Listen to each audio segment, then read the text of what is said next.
Good morning.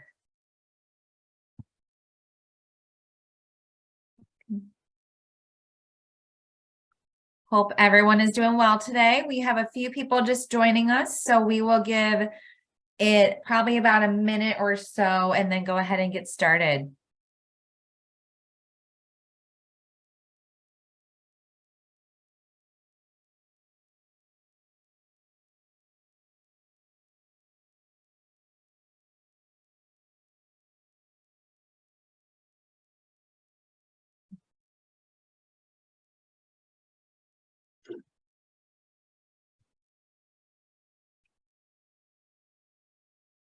I should have put the music on. That was an oversight. So nice to see everyone's faces. Yeah. Yes. All right, we'll admit a couple more people here.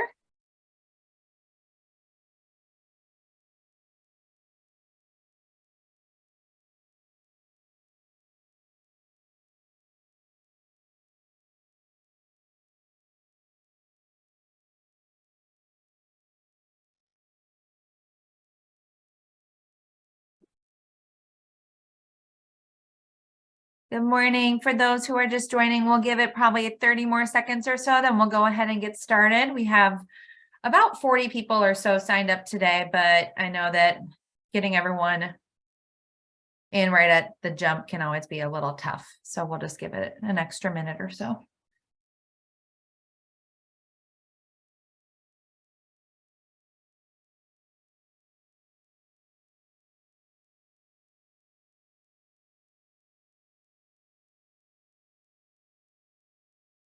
Okay, I think we can go ahead and get started. I'll keep an eye on the waiting room and try to multitask and admit people as we're going, but great to see you all this morning. I see some familiar faces and some new names, which is exciting to see. For those of you who do not know me, my name is Sarah Kreitzer, and I am one of the Vice Presidents of Development at Northern Virginia Family Service. And I work really closely with Annie Newsom, who's on the call as well. You might know her name. She helps with the CARE Awards planning process as well. We're really excited to have today's event. This officially kicks off our CARE Awards 2023 process. This is the 31st anniversary of CARE, so we are excited for the year ahead. Today's program will be headed up by our committee chairs. So George Lane is going to start today, and he's going to give a little bit of background on the CARE Awards, and then he will lead a panel discussion with some of our CARE winners, and then we will transition to Christina Pritchett, who is the chair of the nominations committee, and she will go through some of the ins and outs of the CARE process. So if you have any questions or anything, that's a great time to ask them. The hope for today is for it to be as interactive as, a Zoom conversation can be. So if you have any questions throughout, please feel free to put them in the chat. We'll have Q&A as a part of the panel. We'll also have it as a part of Christina's piece as well. So we can get into kind of the tactical piece. If you have any questions or anything kind of philosophically about CARE, we would love to hear from you. I should have said at the outset, we are recording today's meeting because we had a few people who could not come. So if you do not want to be recorded, if you don't mind just turning your camera off, and you could adjust your name to something different if you'd like, with the 3 dots in the corner as well. So with that, George, I'll hand it over to you. George Lane is our CARE Advisory Committee Chair. So George, take it away. Thanks, Sarah, and good morning, everybody. Thank you so much for joining. A lot of you are probably very familiar with CARE. Many of you may not be as much, but regardless of your familiarity, a little background is always a little helpful to give some context to why we're here today and what we're trying to do. As Sarah mentioned, this is the 31st go-around for CARE. And going back to the early 90s, at least for those of you who were even a thing in the early 90s, from the looks of it, some of you probably weren't. But I mean, back then, family-friendly benefits were not commonplace. And Northern Virginia Family Service was looking at some of the issues that were causing people to turn to NVFS for support and assistance. And the more they looked at that, the more they realized that the genesis of a lot of those issues that were causing people to turn to NVFS actually had their roots in the workplace. So the thought was, if we can treat the symptoms, but why don't we try to get ahead of this and get to the root cause of some of these issues and prevent them from becoming issues in the first place. At the time, as I mentioned, family-friendly benefits were not commonplace, but there were a number of forward-thinking organizations in the Washington, D.C. metropolitan area that were, I'd say, cutting edge at the time and offering a lot of policies that were not mainstream, but were really focused on the family and being supportive of employees.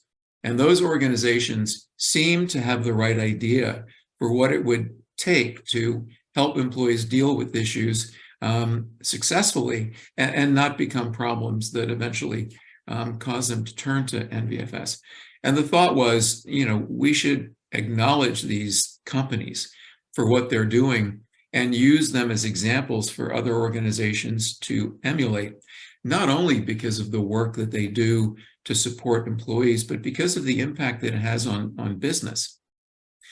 Most of these organizations, if not all, were very successful organizations. And a lot of the organizations in other surveys, the Fortune's Best Place to Work, for example, there were studies that said, companies that are considered to be best places to work generally outperformed the rest of the S&P 500.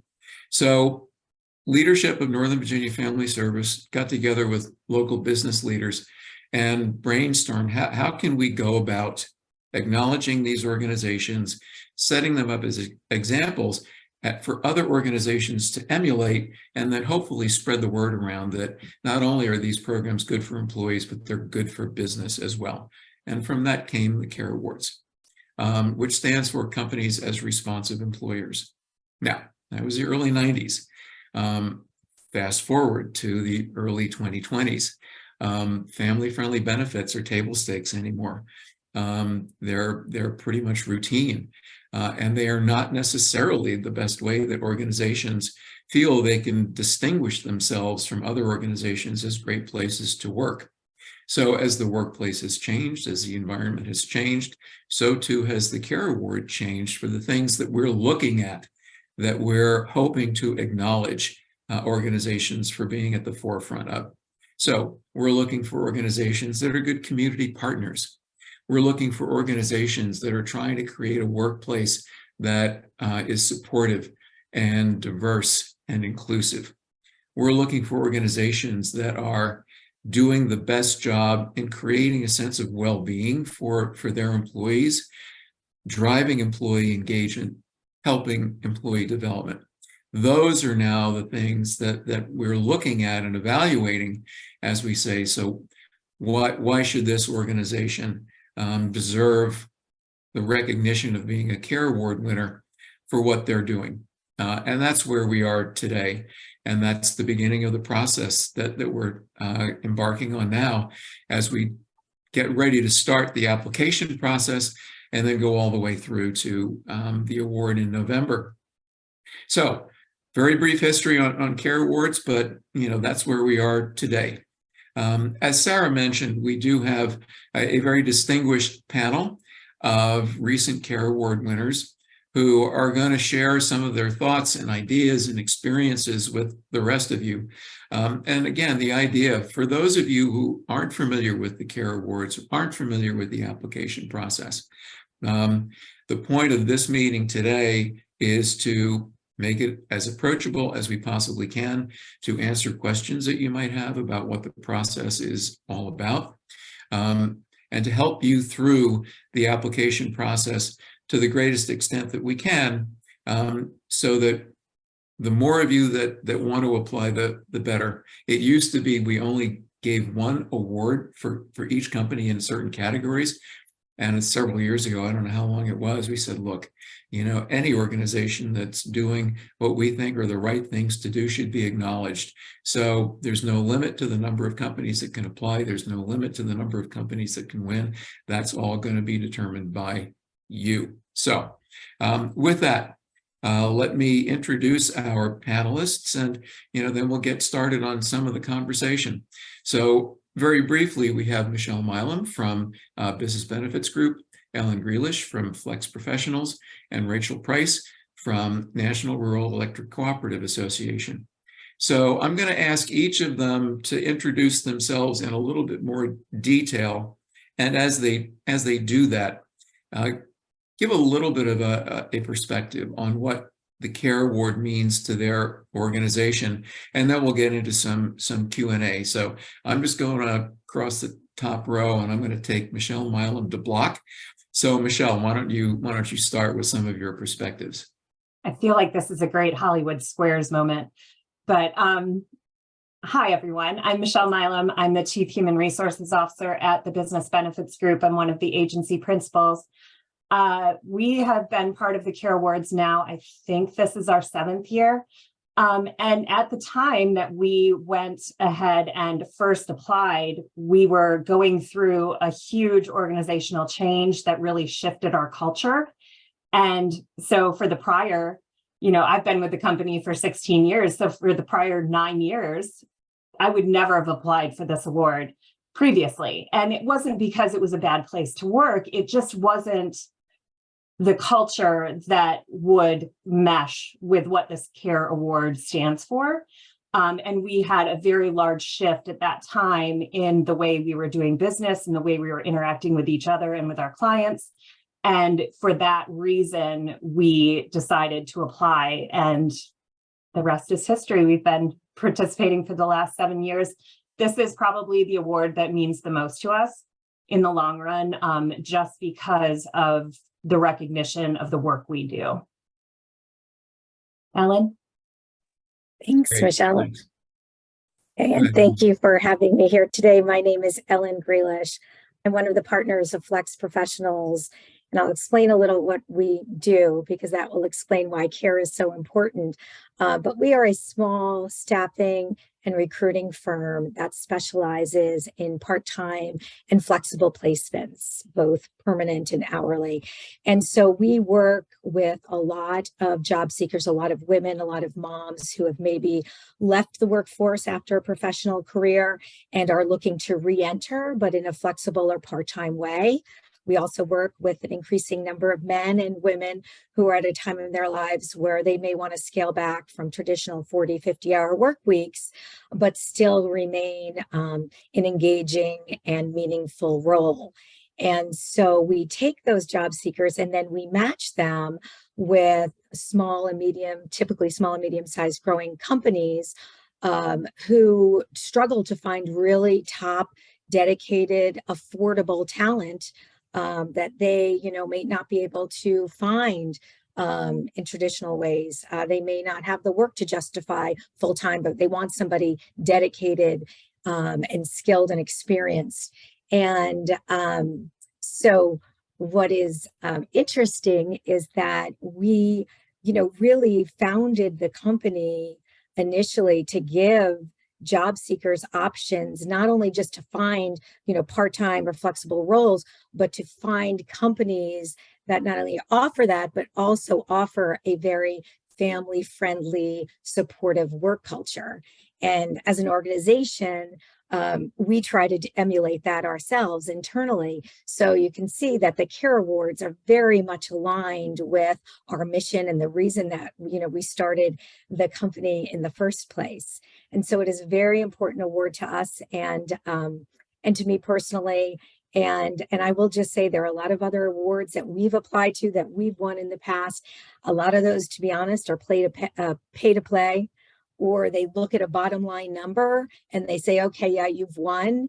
But they really don't look at your company, your organization holistically, like this CARE process does. And as a result, even though it can be a time-consuming process up front, I gain so much and I learn so much, and it forces me to take the time to evaluate how we are doing. How is, are we kind of living the missions and the values that we, which are the reasons why we started the company.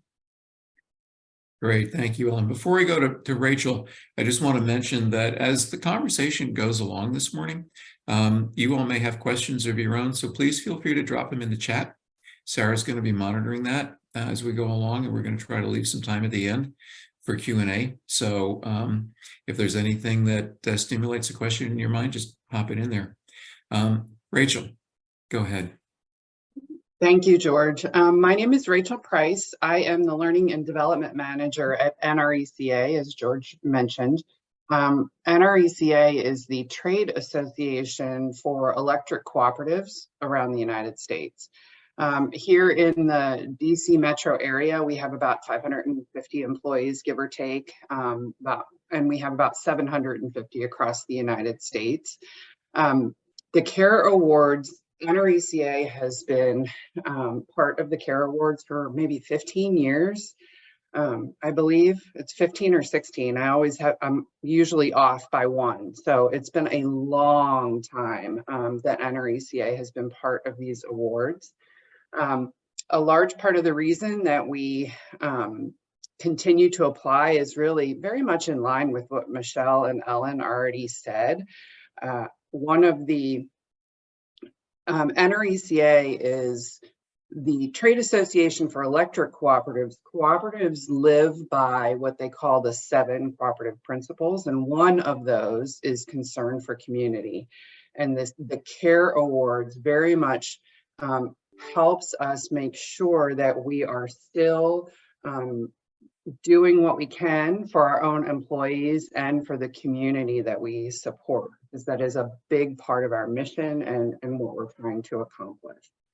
So this particular award is one of the only ones that we consistently apply for year after year without any gaps, because it is very important to NRECA leadership that these values are very important to NRECA leadership. George? Thanks, Rachel. I'm going to stay with you for a second, if you don't mind, because you are the longest running consecutive CARE winner on the panel this morning, and you've already answered one of the questions that I would pose to you, which is, why do you keep coming back and doing this every year? And I love the way you framed that. As I alluded to in my introductory comments, CARE has evolved over the course of time. So I'd be curious to know your perspective on how that has changed over time. Does it reflect changes that have happened at NRECA, or have you been where we are today all along and we're just catching up to you? That is hard to say. I feel very much like, so when you say it's changed, it's the questions have changed on the application, the focus has changed from my perspective. The focus has changed, what you're looking for has changed, and that comes across in the application, and not only in the application, but once you win in the final kind of award ceremony and what you're focusing on in that event. And what I would say is I often feel like NRECA and the CARE Awards, we are pretty much in line. So in the last several years, as there's been, at least at NRECA, there's been more and more of an increased focus on inclusion and diversity. Just to use that as an example, we've seen in the CARE Awards, there are slightly different questions, and we can incorporate some of what we're doing in that space into our answers. So I think it kind of helps. I think we're in line for the most part. I don't know who's first. I think it's really hard to say, but it also reinforces that what you're seeing in the industry is also what we're seeing in the industry, and we are kind of in line. Does that kind of answer your question, George? Sure does. Thank you for sharing that. Mm-hmm. I'm going to go back to Ellen for a second, if Ellen, you don't mind. if I remember correctly, your first time at bat was not successful. Yeah. But you came back. Yes. And now you've got a nice track record of success behind you. But I'm curious about what the reaction was to that first application that didn't get you to the finish line. Mhm. What made you come back? What did you learn through all that? What was your reaction? So we applied, I think the first time we applied was back in 2016. And of course, initially I was disappointed. But in looking back, I think it was the best thing that ever happened for me personally, for the company. I think the application itself, we were a little light on not. We focused more on what we were doing internally and maybe not in the wider community. And so one of the best things I did was I went to the CARE Awards, the event, even though we hadn't won. And I spent a lot of time talking to other companies, listening to what other companies were doing. And I learned so much. And I started stealing ideas and modifying it and incorporating some of the ideas and the creativity that people were using into our own organization. So I learned a lot, number one, from that. And then number two, we were at the time, the application had a lot to do with benefits and traditional benefits. So it was asking you about medical, dental, vision. And guess what? We are a part-time, at the time, everybody was part-time. We did not offer those benefits at all. So it was very light in the application. And what we maybe didn't do the best job of explaining was that, benefits it's not a one size fits all. And when we talked to the people in our team, they were fortunate enough to take a part-time job because they had benefits through a spouse or through a military or retirement package. And what they said to us was, that's not what's important to me. What's important to me is that I can find a reduced schedule, that I can determine when I work and create my own schedule, that I can have unlimited PTO, unlimited vacation, that I could work, partly remote or hybrid. And this was back, years ago, way before COVID made those terms commonplace. So I think, that was something that was a little bit of a disconnect. And I give the CARE committee a lot of credit because, you were saying, George, that they've evolved over time. After we did not win, Sharon Bowman was our mentor and really was such a great advocate for us and kind of brought us together with the team so we could explain, why that part of the application was so light. And, they really embraced that. And so I really give, the team credit. And, ever since then, we've been very, honored to be award winner. Well, and I will say that, at the time, I'm very much aware of those conversations that were that were going on back then. And I'd say, quite frankly, I'm not sure we knew quite what to make of your business model at the time either. Now it seems it was prescient back in 2016 for what was coming around the corner with COVID. And now it's like, yeah, this business model makes perfect sense. Back then, it was not quite so common. And, as you learned from the process, I think we learned from the process as well. And just another example of the fact that, we're trying to meet organizations where they are. And we're trying to let this be reflective of the way business is being done. So that experience was as beneficial, I think, for us as it might have been for you at Flex Professionals also. Michelle, I'm coming to you.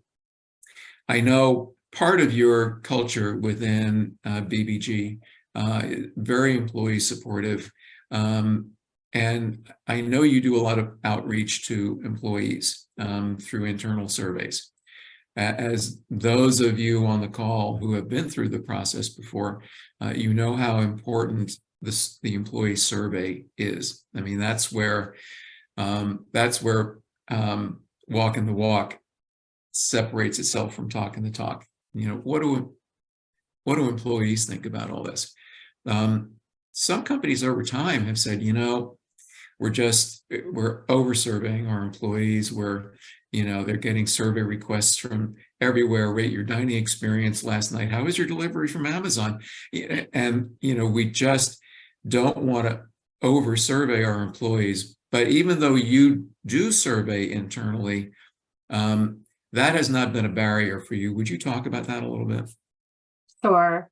So yes, we are now, I think, in a world where there is a survey and everybody wants your feedback. The question is, what do you do with that feedback?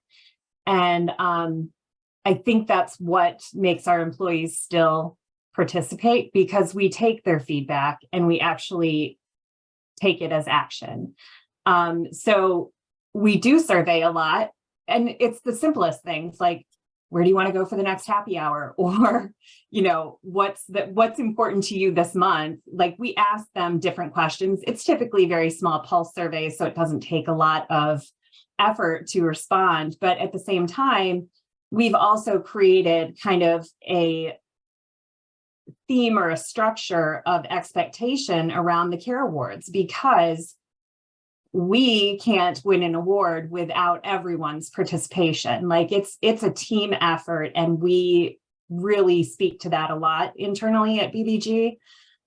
We talk about, every single person's contribution out in the community, internally at the company, all have an impact. And so that brings them a sense of direction and purpose when they're answering that survey. And we get some of the best feedback throughout the year from that Care Awards survey, because it asks so many different questions about how they feel about their workplace, what would they like to see what would they like to see happen differently in their workplace.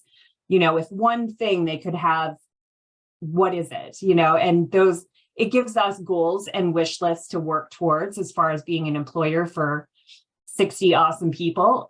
It also gives us kind of a gut check every year, like, this is what we need to improve on. This is where the focus is. And we've seen the sentiment shift throughout the last 7 years. So something that was important to somebody 5 years ago is no longer important, and it's shifted to something else.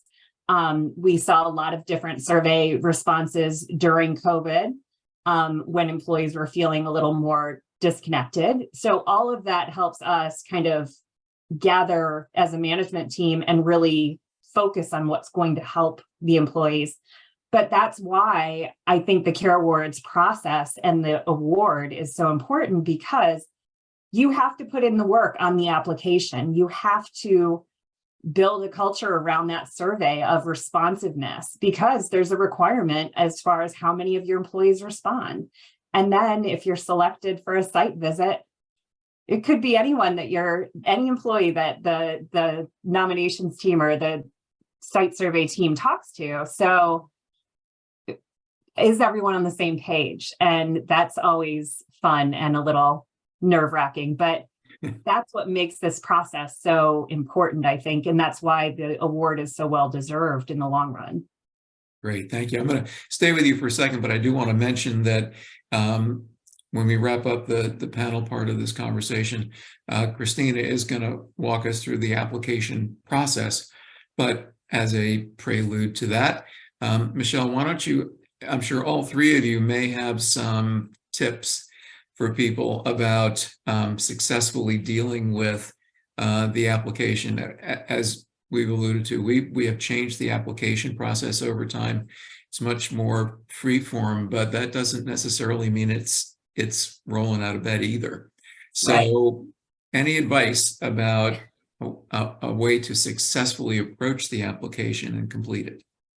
Sure. Christina will definitely cover the application process much more eloquently than I, but I would say, from both a participant and now someone who gets to see surveys or applications, it's very clear when a company hasn't put in the effort to really detail what they're doing throughout the year or for their community, or, they're just, maybe it got given to someone who's not as engaged with the company to fill out as another award that needs to be completed.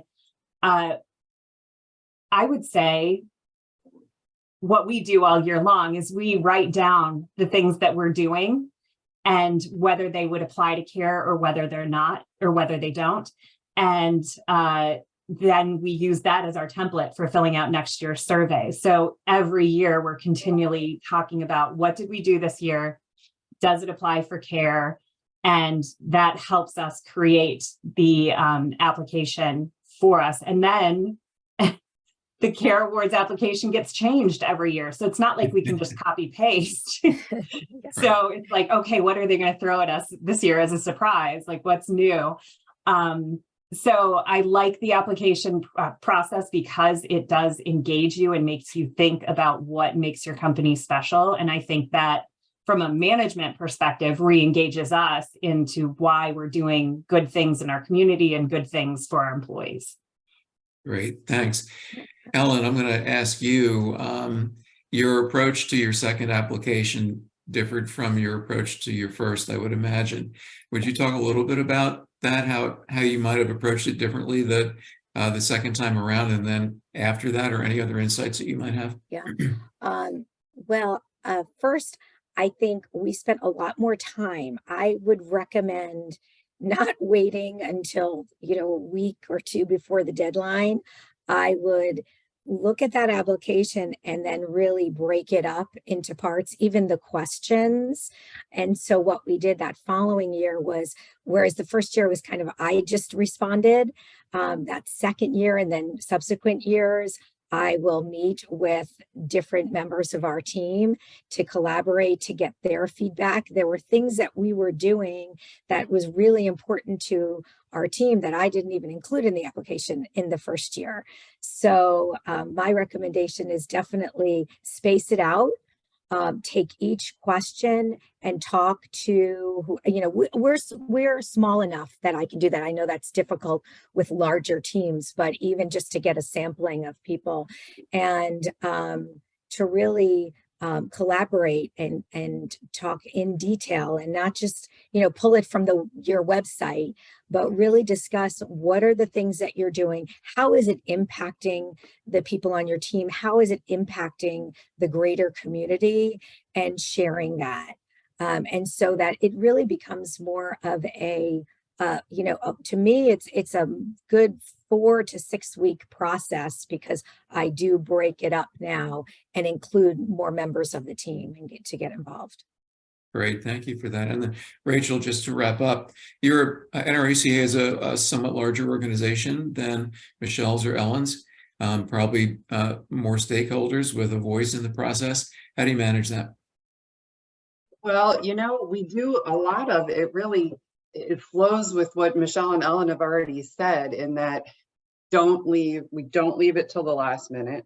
There are always more people involved, and we have to gather information from more people than I'm expecting. Every year after doing this, me personally filling out this application for 7 or 8 years at this point, there's always more people. You're waiting to hear back from more people about different aspects.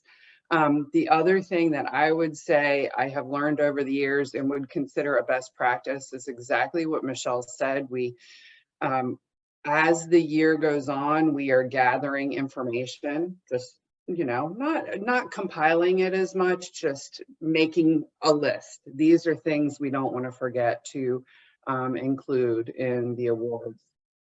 Also, once we have written and done the application, we make sure to get lots of feedback, because more things will come out.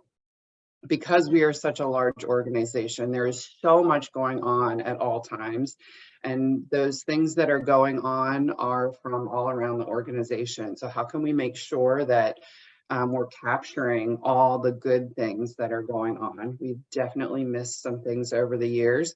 And we try to deal with that by, first of all, making notes throughout the year, and second of all, when it comes down to it, reaching out to key stakeholders all around the association in hopes that they will give us some feedback, some insight, some things that we might include in the application.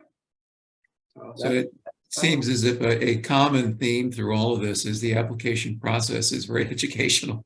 If nothing else, it's totally educational. Not only what you learned from the survey, which we've heard time and time again, applicants just cherish the data that they get from the survey, but just going through the process and going through, what do we do? Things that you sort of take for granted because they're just part of the wallpaper, may be special, that you don't give yourself credit for because you just do it naturally.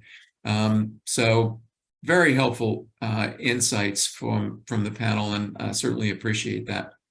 So I'm not sure that we have any questions from the group, unless there's somebody that wants to pose one now before we turn it over to Christina.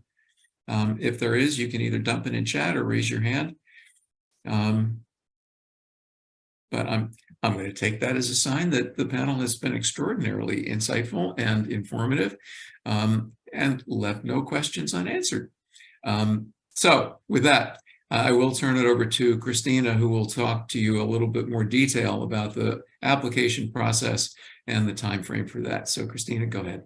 Great, thank you. Good morning, everybody. Thank you for joining. I feel like the panel has done a great job in covering the process already, so I will hit on some of the high points.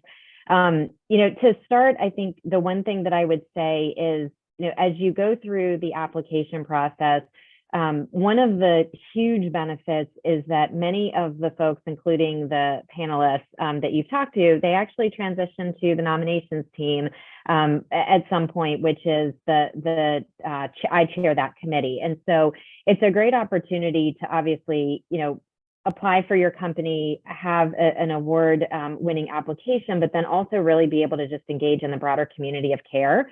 And really be able to continue to gain best practices. I mean, even myself in my role, there's so many things I've implemented at our company that I've learned through other companies in the care award process. And so this community is much bigger from my experience than just receiving an award. And so I just wanted to emphasize that and throw that point in.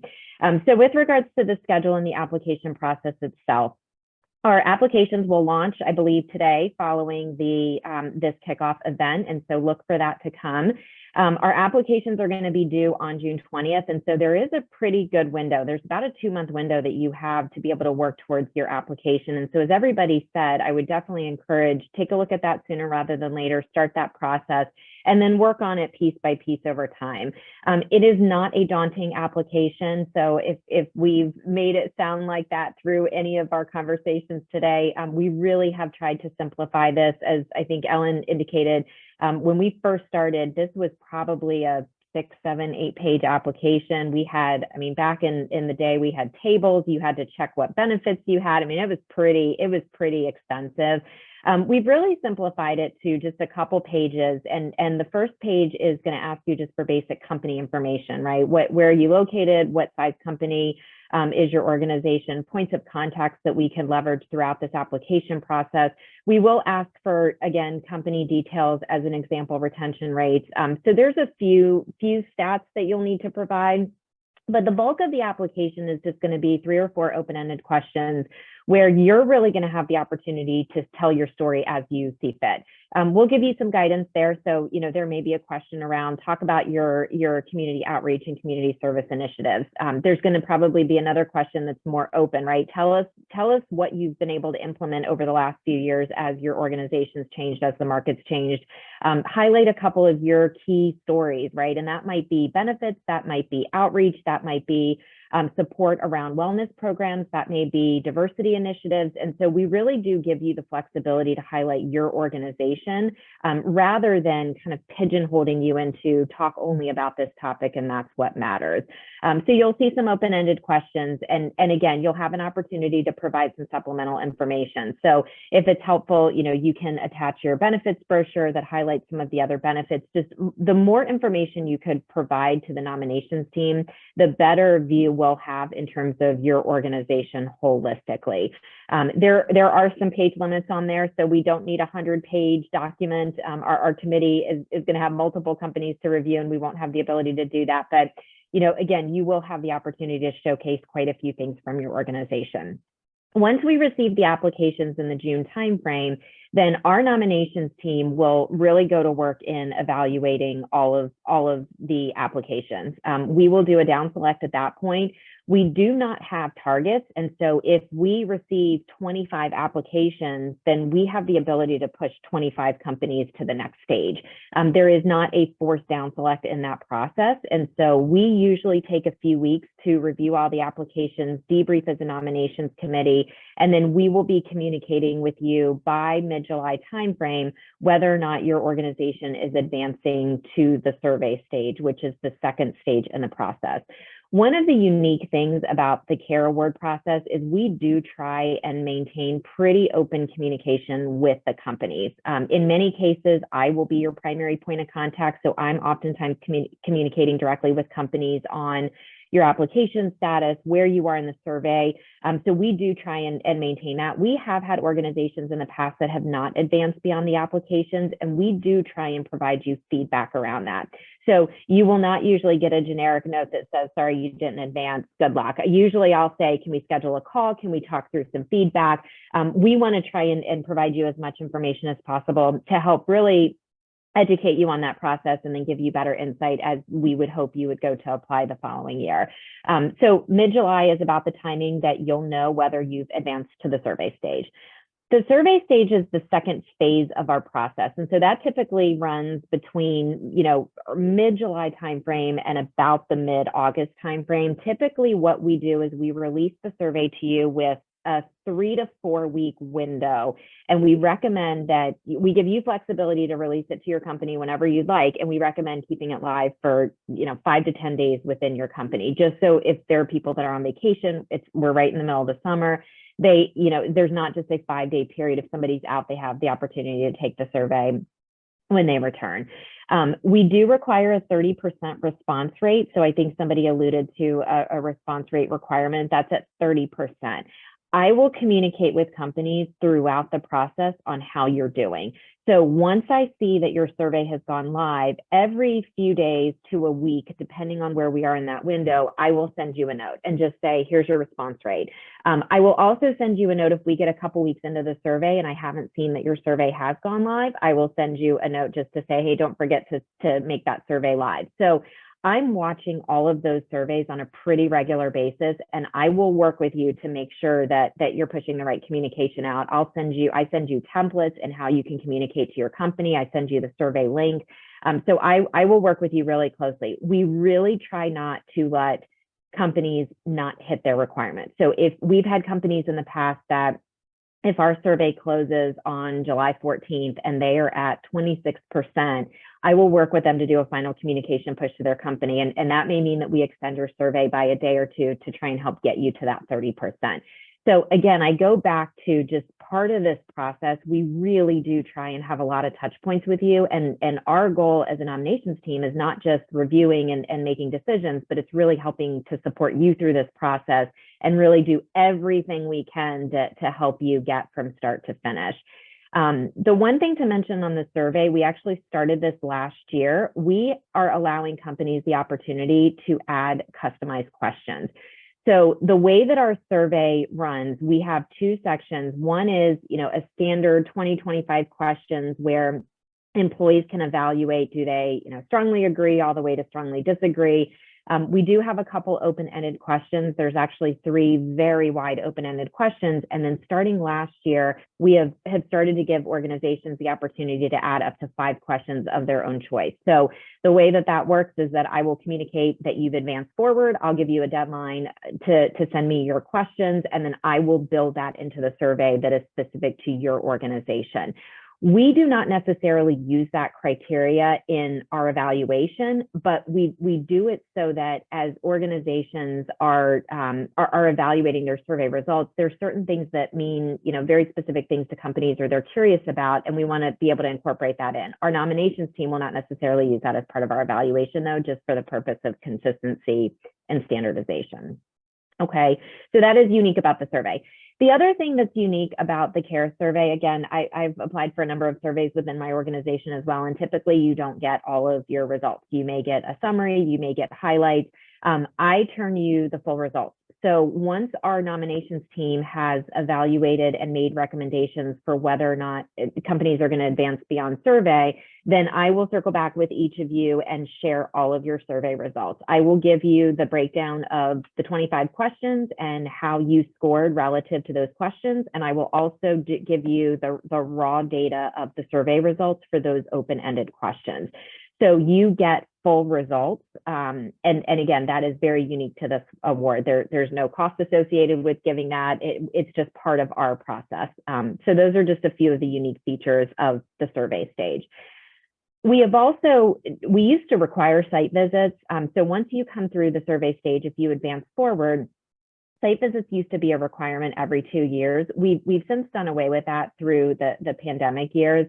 And we do site visits as they are needed. So if we feel like there are uncertainties or open questions or discrepancies between the application and the survey results, we will at times require a virtual site visit. In most cases now, we are doing those virtually just because so many organizations are still virtual. But we will do a virtual site visit where we have the opportunity to meet with senior members of the management team, selected employees, just to try and help vet through any open questions or concerns between the application as well as the survey. If those site visits are required, I would communicate that to you coming off the survey. And our goal usually is to complete the entire process start to finish by about the mid-September timeframe. So that is the schedule. Those are the various steps. Just one other thing to emphasize through this, we do have a mentorship program. I think Ellen alluded to the fact that Sharon was their mentor in filling out the application. Recently we haven't had a lot of employers engage in that. So I just wanted to make sure that everybody on this call knew that that did exist. We have members of our nominations committee. We have previous award winners that are not part of our committee that serve as mentors. And so we are here to help you, support you, guide you. Obviously, we're not going to write the application for you, but we can certainly give you guidance on, you may want to focus on this section. You may want to add some more details here. Here's what this really means in terms of the application. So especially for the new applicants out there, I think we have a few on the call that are deciding whether or not to apply for this award. We don't want it to be a daunting process, and we don't want you to feel like you're on an island on your own. So if you are interested in a mentor, just reach out to Sarah. She can put you in touch with some of our mentors, and we can really help support you through the process, as early as this week as you're trying to decide whether or not this is the right award for you. So please know that exists, and we're certainly happy to support you through. Any questions? I went through that pretty quickly. Any questions on just the schedule, the process, the various steps? George, anything I missed on that, or really anyone on the nominations team? I see quite a few of you out there today. No, I think you did a great job covering everything, Christina. Thank you so much. I do want to add a couple of points before I turn it back to Sarah to send us all off into the rest of our day. We've mentioned we've made the application simpler, but we haven't lowered the bar. So it is extremely important. And for as long as I've been part of this award every year, but I think the first year, it has been critically important for us that we maintain the integrity of this award. Winning the CARE Award has got to mean something for organizations that win it, that go through the effort to do everything that they need to do. So yes, the application is shorter. It's a little simpler, although for some people, free form may be daunting. But we have not lowered the standards that we hold for organizations to be CARE winners. So just want to emphasize that. And as Christina emphasized so nicely, you're not going through this alone. If you're on the fence about applying, I don't know, maybe this isn't the year. I would encourage you to do it. The history of CARE is full of organizations that weren't successful their first time, may not have been successful their second time, in some cases, even more than that. And eventually, everything came together. What you learn from just going through the process, as our panel has emphasized, as Christina has explained through the mentorship program, it's a learning experience. And what you take away from that process if you talk to any organization that has been through this, is almost invaluable. So again, there's no shame in applying and not winning. In fact, that probably would help you be more successful the next time you have an at-bat. So I would encourage you to, hey, take a run at it and see where it goes. So with that, I will turn it over to Sarah if there are any questions. I don't think I have anything to add to George. You perfectly summarized, I think everything.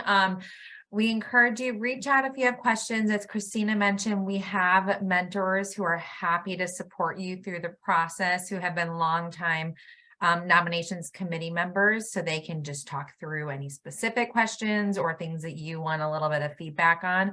So please don't hesitate to reach out. And I know we have a number of new companies on the call today, so we're happy to help support you through the process. And thank you so much, George and Christina, Rachel, Michelle, and Ellen, for sharing your insight and experiences with everyone. We're really grateful for you taking the time to participate today. And with that, I think we'll wrap up now and look forward to seeing you throughout the rest of the process. Thank you, everybody. All right. Yeah. Have a great day. you. Thank you so much. Thank you all. Bye.